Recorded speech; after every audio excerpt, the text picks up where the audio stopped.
샬롬, 하나님의 평강이 여러분의 삶 가운데 넘쳐나기를 소망합니다. 함께 찬송가 311장 찬양하시면서 2월 28일 화요일 새벽 예배를 시작하도록 하겠습니다.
함께 기도하겠습니다. 하나님 감사드립니다. 2023년도 은혜 가운데 맞이하게 하시고 또한 2월 달도 우리 삶과 가정과 교회와 생업을 붙잡아 주시고 은혜로 채워주심에 감사를 드립니다. 지금까지 함께 하셨던 것처럼 3월 달도 정말 주님과 동행하는 삶을 살아갈 수 있도록 우리를 날마다 붙잡아 주시옵소서. 주님께서 우리를 붙잡아 주시고 인도하시고 역사하여 주셔서 날마다 승리케 하실 것을 믿사오며 주 예수 그리스도의 이름으로 기도드립니다. 아멘. 함께 말씀 보도록 하겠습니다. 오늘의 말씀은 마태복음 20장 17절에서 34절까지 말씀입니다. 예수께서 예루살렘으로 올라가려 하실 때에 12 제자를 따로 데리고 길에서 이르시되 보라 우리가 예루살렘으로 올라가노니 인자가 대제사장들과 서기관들에게 넘겨짐에 그들이 죽이기로 결의하고 이방인들에게 넘겨주어 그를 조롱하며 채찍질하며 십자가에 못 박게 할 것이니 제3일에 살아나리라. 그때에 세베대의 아들의 어머니가 그 아들들을 데리고 예수께 와서 절하며 무엇을 구하니 예수께서 이르시되 무엇을 원하느냐 이르되 내 이 두 아들을 주의 나라에서 하나는 주의 우편에 하나는 주의 좌편에 앉게 명하소서. 예수께서 대답하여 이르시되 너희는 너희가 구하는 것을 알지 못하는도다. 내가 마시려는 잔을 너희가 마실 수 있느냐? 그들이 말하되 할 수 있나이다. 이르시되 너희가 과연 내 잔을 마시려니와 내 좌우편에 앉는 것은 내가 주는 것이 아니라 내 아버지께서 누구를 위하여 예비하셨든지 그들이 얻을 것이니라. 열 제자가 듣고 그 두 형제에 대하여 분이 여기거늘 예수께서 제자들을 불러다가 이르시되 이방인의 집권자들이 그들을 임의로 주관하고 그 고관들이 그들에게 권세를 부리는 줄을 너희가 알거니와 너희 중에는 그렇지 않아야 하나니 너희 중에 누구든지 크고자 하는 자는 너희를 섬기는 자가 되고 너희 중에 누구든지 으뜸이 되고자 하는 자는 너희의 종이 되어야 하리라. 인자에 온 것은 섬김을 받으려 함이 아니라 도리어 섬기려 하고 자기 목숨을 많은 사람의 대속물로 주려 함이니라. 그들이 여리고에서 떠나 갈 때에 큰 무리가 예수를 따르더라. 맹인 두 사람이 길가에 앉았다가 예수께서 지나가신다 함을 듣고 소리질러 이르되 주여 우리를 불쌍히 여기소서. 다윗의 자손이여 하니 우리가 꾸짖어 잠잠하라 하되 더욱 소리질러 이르되 주여 우리를 불쌍히 여기소서. 다윗의 자손이여 하는지라. 예수께서 머물러 서서 그들을 불러 이르시되 너희에게 무엇을 하여 주기를 원하느냐. 이르되 주여 우리의 눈뜨기를 원하나이다. 예수께서 불쌍히 여기사 그들의 눈을 만지시니 곧 보게 되어 그들이 예수를 따르니라. 아멘. 요 근래에 섬김의 리더십이란 말을 자주 듣게 됩니다. 섬김과 리더는 일반적으로 반대되는 말이지만 어울리지 않는 것 같은 이 두 단어가 합쳐져서 리더십에도 섬김이 얼마나 중요한지를 오히려 더욱 강조하게 됩니다. 섬김의 리더십이 얼마나 중요한지는 이 그림을 보면 확실히 알게 됩니다. 리더는 앞서서 어려운 일을 행하고 팀원들을 섬기며 솔선수범하지만 보스는 명령을 하며 그 일을 더욱 가중하게 만듭니다. 여러분 같으면 어떤 지도자와 함께 일을 하고 싶으신가요? 당연히 섬기는 리더십, 팀원들을 존중하고 섬겨주고 어려운 일에 대해 함께 고민하며 함께 울고 웃을 수 있는 리더를 원할 것입니다. 특히나 요즘 시대에는 보스 같은 지도자를 원하는 사람은 많이 없을 것입니다. 너무나 감사한 것은 우리 예수님은 섬기며 본을 보여주시는 리더이십니다. 지금 우리의 삶 가운데서도 손수 모범을 보이시며 우리가 자발적으로 할 때까지 기다리시며 우리를 격려하십니다. 할 수 있다고. 아니, 내가 세상 끝날까지 함께하니 나와 함께할 때 내가 할 수 있도록 이끌어 주시겠다고 말씀하십니다. 우리의 연약함을 다 아시면서도 여전히 우리를 용납하시고 받아주시고 사랑으로 인내하시며 우리를 세워주십니다. 문 밖에 서서 우리가 준비되고 문을 열 때까지 우리를 인격적으로 대해주시며 참아주십니다. 얼마나 감사합니까? 이런 분이 단순한 지도자가 아니라 우리의 구원자 되시고 친구 되시며 우리와 늘 동행하시는 하나님이심에 감사할 따름입니다.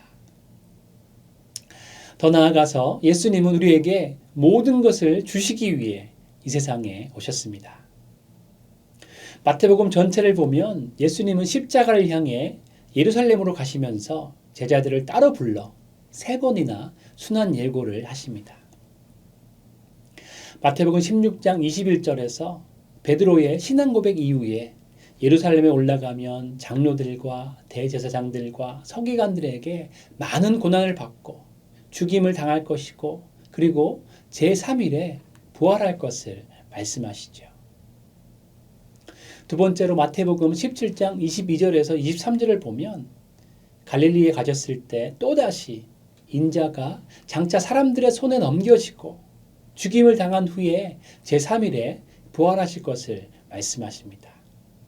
그리고 오늘 말씀인 마태복음 19장 19절에서도 제자들을 따로 불러서 십자가의 순환과 부활에 대해 말씀하십니다. 앞서 두 차례 죽음을 이미 예고하셨지만 이번 예고는 이전과 사뭇 다릅니다. 예수님이 어떻게 순환을 당하고 죽게 될지에 대해서 상세하게 설명해 주고 계신 것이죠. 그리고 로마 군인들이 예수님께 가할 박해가 어떤 것인지에 대해서도 세세하게 알려주십니다. 예수님은 먼저 유대 종교 지도자들에게 넘겨져서 신문을 당하게 됩니다. 그리고 로마 당국에 넘겨져 십자가형을 당하실 것입니다. 이때 로마 군인들은 예수님을 조롱하고 채찍질하며 결국 십자가에 매달아 죽일 것입니다. 예수님은 이 사실들을 제자들에게 하나씩 상세하게 알려주신 것이죠. 이 세 번의 순환 예고의 말씀을 보면 중요한 점이 무엇인지 발견할 수 있습니다. 예수님은 죽음에 대한 설명을 길고 상세하게 하십니다. 그러나 반면에 부활에 대한 말씀은 상당히 짧게 말씀하시죠.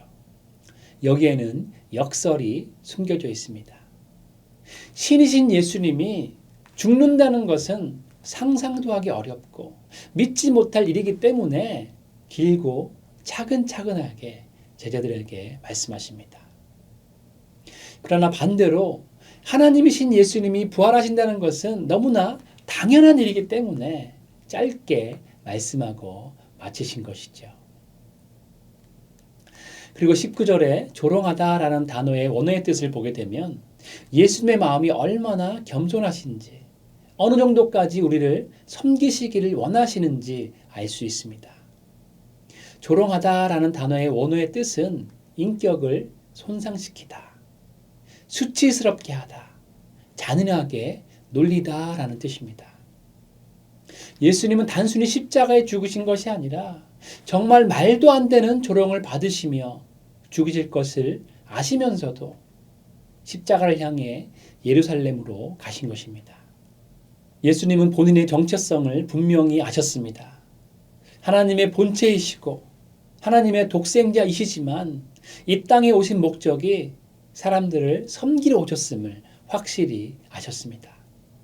그리고 이제 복음 전파 사역을 정리하시고 십자가를 향하여 걸어가고 계심을 아셨습니다.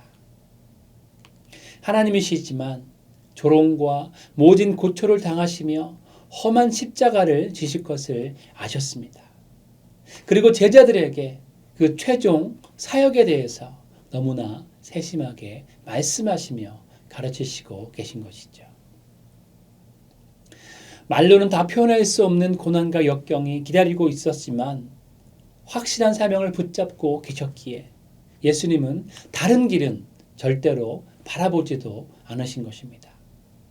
오직 자신의 모든 것을 내어주시기 위해서 십자가의 길을 걷고 계십니다. 그리고 제자들에게 말씀하십니다.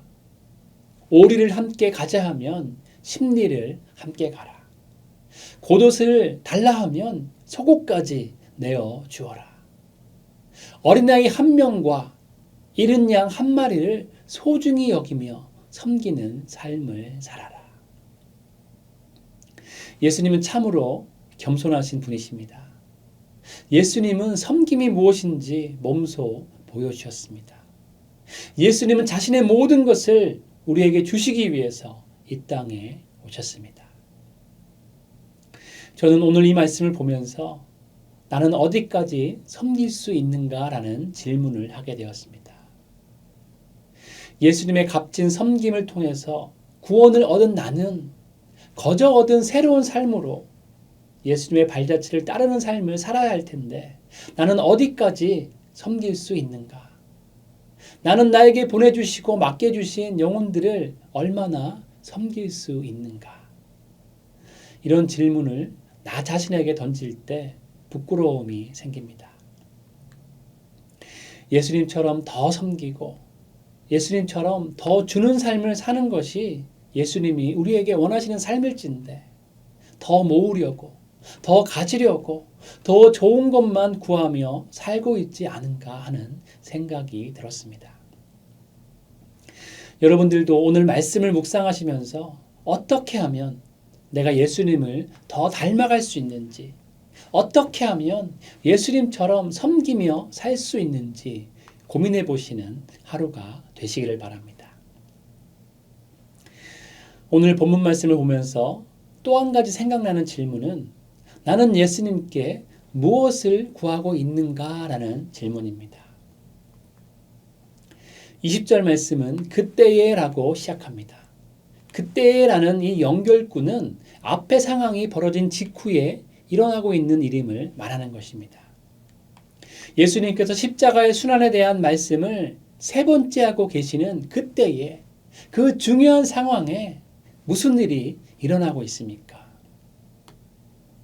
오늘 말씀을 보면 야고보와 요한의 어머니가 예수님께 와서 청탁을 하고 있습니다. 예수님의 애제자는 베드로, 야고보, 요한 이렇게 세 명입니다. 이 중에 수장은 베드로였습니다. 그래서 야고보와 요한은 베드로를 견제하고 있었던 것이죠. 이런저런 상황을 보고 있던 야고보와 요한의 어머니가 예수님께 나온 것입니다. 야고보와 요한의 어머니는 자기 두 아들을 주의 나라에서 하나는 주의 우편에, 하나는 주의 좌편에 앉도록 명해달라고 부탁합니다. 이 부탁은 예수님이 하나님 나라를 세우시고 그 나라에서 권위를 가지신 메시아 왕이 되시라는 믿음이 기본적으로 깔려있는 부탁이었습니다. 야고보와 요한의 어머니가 전혀 무지하고 믿음이 없는 사람이 아니었다는 것을 말씀하는 것이죠. 그러나 이 믿음은 반쪽짜리 믿음이었습니다.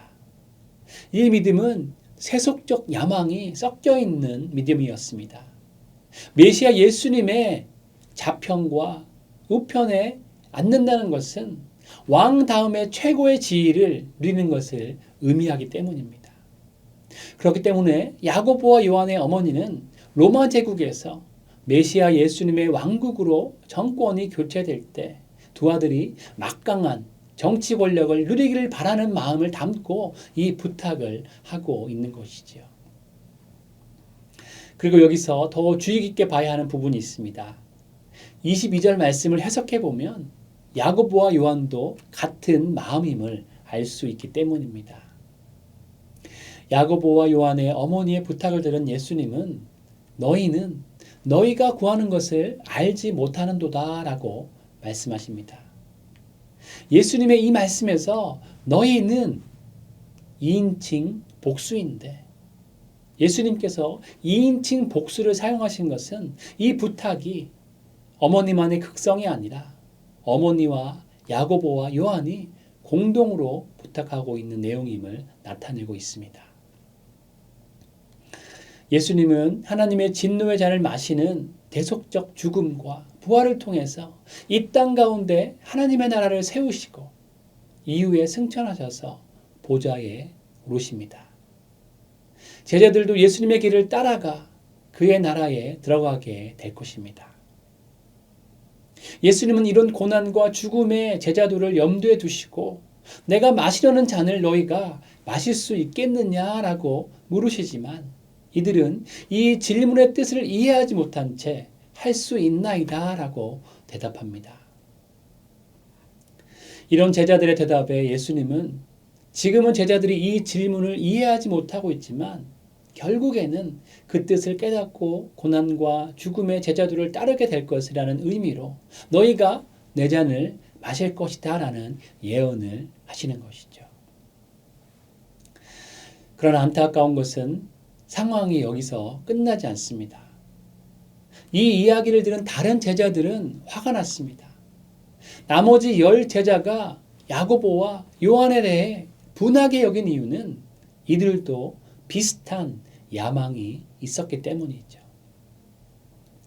예수님은 대속적 죽음을 앞두고 3번이나 제자들에게 말씀하셨지만 제자들은 전혀 다른 생각들을 하고 있습니다. 예수님은 모든 것을 주시려고 이 세상에 오셨지만 제자들은 누가 더 크고 누가 더 높은 자리에 앉아야 하는지에 대한 생각으로 서로 질투하며 시기하며 분내며 화내는 것에 여념이 없습니다. 예수님은 제자들의 생각을 그냥 넘어가지 않으셨죠. 너무나 중요한 내용이기 때문에 분명하게 짚고 넘어가십니다. 예수님은 기차 레일처럼 절대로 만날 수 없는 대칭이 되는 개념을 가지고 제자들에게 비유로 말씀을 주십니다. 25절 말씀을 보니까 예수님은 제자들의 생각을 고치고자 하나님 나라에서 권위의 본질에 대해서 말씀하십니다. 하나님 나라에서 권위는 이방의 집권자들이 사람들을 임의로 주관하고 권세를 부리는 로마 제국의 권위와는 전혀 다르다는 것을 강조하고 계십니다. 임의로 주관하고 권세를 부린다라는 이 두 동사는 힘으로 상대를 종속시키는 다스림을 의미합니다. 그런데 이와 반대로 예수님은 하나님 나라에서는 크고자 하는 자는 섬기는 자가 되고 으뜸이 되고자 하는 자는 종이 되어야 한다는 전혀 다르고 대칭이 되는 평행적인 표현으로 제자들을 깨우치고 계신 것입니다. 하나님 나라의 핵심 원리는 무엇입니까? 하나님 나라의 핵심 원리는 크고 으뜸이 된다는 것은 세상적인 다스림이 아니라 자신이 남보다 낮은 위치로 들어가서 종으로서 섬기는 책임을 짊어지는 것입니다. 이런 통치 방식은 예수님이 메시아로서 자기 백성을 위해 하신 일들로 친히 보여주셨습니다. 예수님은 메시아 사역으로 섬김을 받으려 하지 않으시고 도리어 섬기려 하시면서 자기 목숨을 많은 사람들의 대속물로 주는 것이라고 말씀하셨고 그 말씀대로 본을 보이신 것이죠. 그러나 제자들은 예수님을 믿고 따른다고 하면서도 그분의 사역과 영광에는 관심이 없습니다. 오히려 세상적인 야망을 믿음이라는 것에 투영해서 자신의 욕망을 이루려는 일에 관심을 두고 있습니다. 제자들의 이런 모습을 볼 때 우리는 어떻습니까? 세속적인 야망을 하나님 나라에 투영하고 있지는 않습니까? 하나님의 영광보다는 나의 영광을 위해 세상 일에만 오히려 더 관심을 쏟고 있지는 않습니까? 우리는 예수님의 마음을 헤아리고 엇나간 영적 관심사를 바로잡아야 합니다.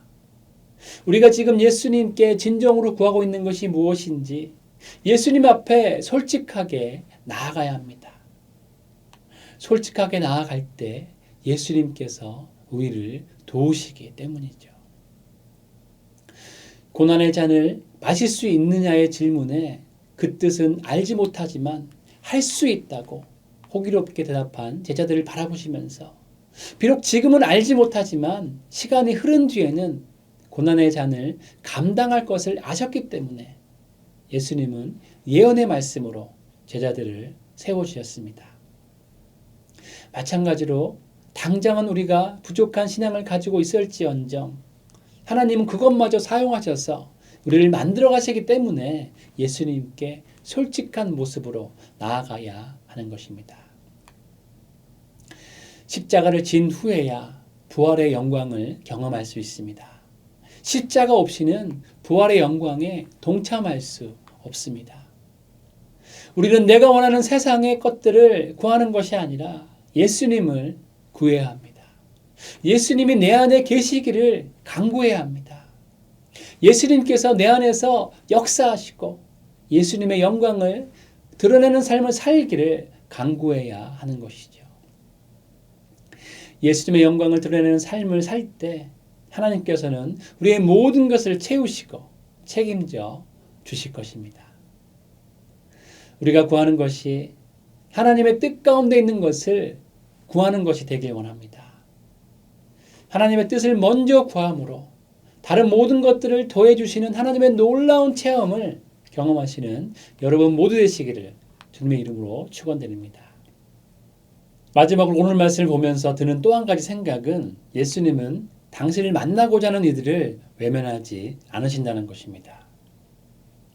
예수님을 찾아온 소경들을 외면하지 않으셨습니다.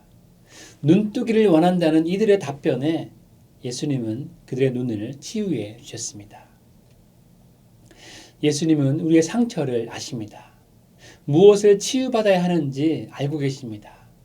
그 상처를 친히 보듬어 주시며 치유해 주시는 분이 바로 우리의 예수님이십니다. 그런데 중요한 것은 앞을 보지 못하는 소경은 이것을 깨닫고 예수님께 나아왔다는 것입니다. 12제자는 세상 영광을 추구했지만 맹인은 예수님의 영광을 높이고 있습니다. 앞을 보지 못하는 맹인은 예수님을 다윗의 자손이라고 부르며 예수님을 메시아로 알아보는데 12제자는 예수님 곁에서 3년의 시간을 함께했지만 예수님을 아직도 세상의 왕으로 알고 있습니다. 앞을 보고 있는 12명의 제자들이 진짜 맹인인 셈인 것입니다. 34절 말씀에 예수님은 두 맹인의 눈을 만지십니다. 그런데 34절 말씀에 눈이라는 단어의 원어는 일반적으로 우리가 알고 있는 눈이 아니라 마음의 눈, 신앙의 눈으로 풀이됩니다. 우리의 눈은 치유받아야 합니다. 예수님을 세상의 왕으로 보는 눈은 신앙의 눈으로 치유되어야 합니다.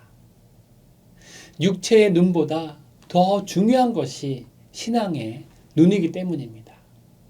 예수님이 누구신지 어떤 목적을 가지고 이 땅에 오셨는지를 정확히 보고 깨달아 알아야 합니다.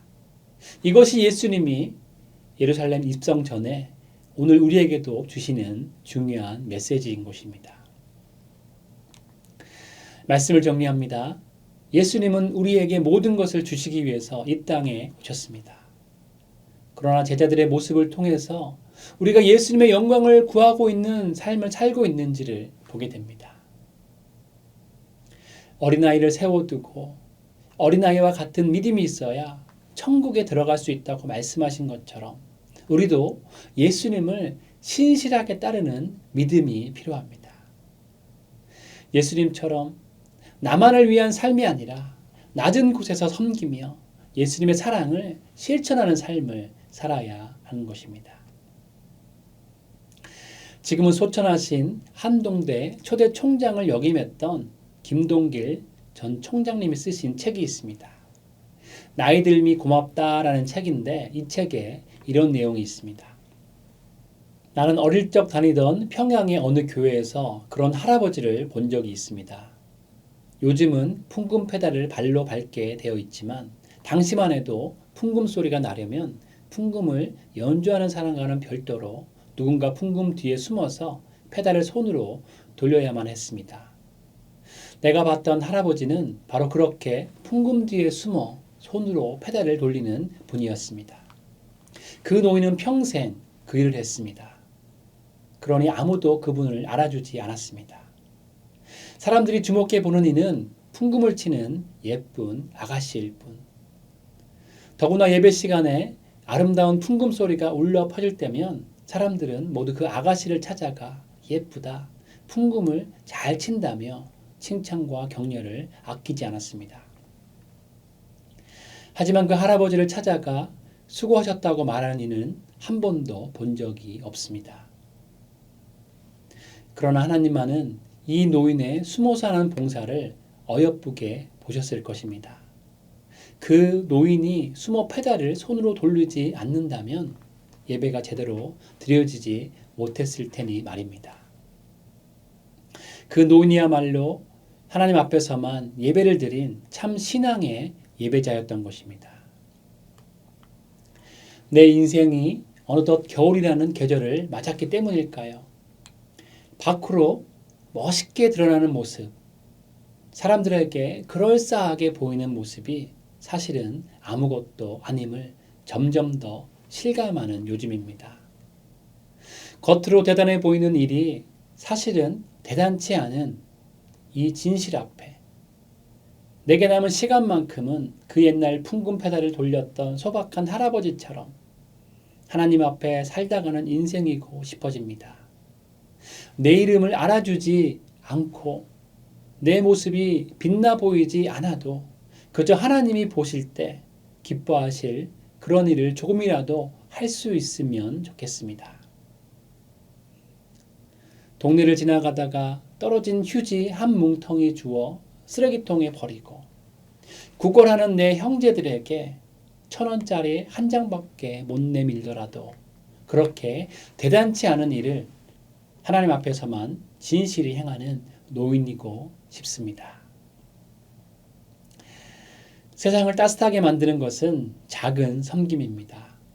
무언가 크고 대단한 일이 아니라 겸손의 모습과 작은 섬김의 모습이 복음 증거하는 것에는 더 효과적입니다. 사랑하는 ANC 가족 여러분 모두는 신앙의 눈이 가려진 제자들과 같은 모습이 아니라 여전히 육적인 아픔이 있고 세상적으로는 부족할지라도 예수님으로 부요하시고 예수님의 섬김의 모습을 가져서 세상을 복음으로 따뜻하게 만드시는 예수님의 참 제자 되시길 주님의 이름으로 축원드립니다. 함께 기도하겠습니다. 하나님, 그렇습니다. 우리의 삶 가운데 하나님의 은혜가 충만함을 바라봅니다. 오늘도 여전히 예수님께서 우리의 삶을 붙잡아 주시고 인도하고 계심을 믿습니다. 우리 삶 가운데 함께하여 주셔서 승리케 하실 예수 그리스도를 바람으로 우리가 믿음으로 한 걸음 한 걸음 나아갈 수 있도록 아버지 붙잡아 주시옵소서. 예수님처럼 섬김의 삶을 살게 하시고 하나님의 뜻 가운데 세상의 것이 아니라 하나님의 영광을 구하는 삶을 살아갈 수 있도록 아버지 붙잡아 주시옵소서.